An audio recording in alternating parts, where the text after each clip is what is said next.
বিশ্ব রাজনীতির দাবার বোর্ডে এক চরম নাটকীয় মোড়। যখন সারা বিশ্ব প্রহর গুনছিল মে মাসের এই ১ তারিখের ডেডলাইনের জন্য, ঠিক তখনই ওয়াশিংটন থেকে এলো এক চাঞ্চল্যকর বার্তা। মার্কিন যুক্তরাষ্ট্র কি তবে পিছু হটল, নাকি এটি কোনো নতুন রণকৌশল? ইরান যুদ্ধ কি আসলেই শেষ?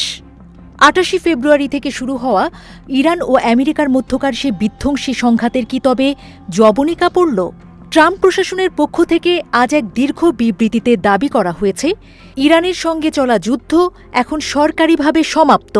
হোয়াইট হাউসের দাবি, গত এপ্রিলের শুরু থেকে চলা যুদ্ধবিরতির মাধ্যমেই এই সংঘাতের অবসান ঘটেছে। মার্কিন সংবিধানের ওয়ার পাওয়ার্স রেজুলেশনস অনুযায়ী কংগ্রেসের অনুমতি ছাড়া কোনো প্রেসিডেন্ট ৬০ দিনের বেশি যুদ্ধ চালিয়ে যেতে পারেন না। আজ শুক্রবার ছিল সেই মেয়াদের শেষ দিন। ঠিক শেষ মুহূর্তে ট্রাম্প প্রশাসন দাবি করল, যেহেতু এখন সরাসরি গোলাগুলি চলছে না, তাই এই আইনি বাধ্যবাধকতা তাদের আর স্পর্শ করতে পারবে না। হাউস স্পিকার মাইক জনসনকে যখন এই আইনি জট নিয়ে প্রশ্ন করা হয়, তিনি সপাটে উত্তর দেন, আমরা কোনো যুদ্ধ করছি না। তার দাবি, বর্তমানে কোনো বোমাবর্ষণ চলছে না। আমেরিকা এখন যুদ্ধের ময়দান ছেড়ে শান্তির মধ্যস্থতা করতে ব্যস্ত। তবে এই যুক্তিতে কি ধোপে টিকবে?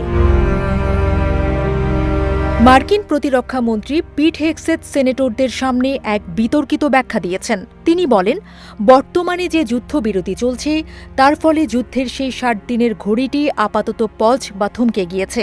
অর্থাৎ যুদ্ধবিরতি চললে আমেরিকার জন্য কংগ্রেসের অনুমতির কোনো প্রয়োজন নেই বলে মনে করছে পেন্টাগন। ২৮ ফেব্রুয়ারি ইসরায়েল ও আমেরিকার যৌথ হামলায় তেহরান কেঁপে উঠেছিল।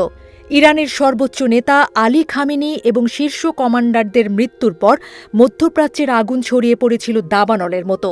হরমুজ প্রণালী বন্ধ থেকে শুরু করে মার্কিন ঘাঁটিতে ইরানের পাল্টা হামলা, গত ২ মাস বিশ্ব দেখেছে ধ্বংসের লীলা খেলা। ট্রাম্প প্রশাসনের এই ব্যাখ্যাকে মানতে নারাজ ডেমোক্র্যাট শিবির। সিনেটর টিম কেন স্পষ্ট জানিয়েছেন, আইনের কোথাও পজ বা বিরতি দেওয়ার কোনো সুযোগ নেই। তাদের দাবি, মে মাসের ১ তারিখ পার হওয়ার সাথে সাথেই প্রেসিডেন্ট ট্রাম্প সংবিধান লঙ্ঘন করেছেন। আমেরিকার অন্দরে এখন এক বিশাল সাংবিধানিক সংকটের মেঘ ঘনীভূত হচ্ছে। সিনেটর অ্যাডাম শিফ এক আবেগঘন বার্তায় বলেছেন, ২ মাসের যুদ্ধে আমরা ১৩ জন বীর সেনাকে হারিয়েছি, বিলিয়ন বিলিয়ন ডলারের অপচয় হয়েছে। তার মতে, যুদ্ধের চড়া মূল্য ইতিমধ্যেই চোকানো হয়ে গেছে।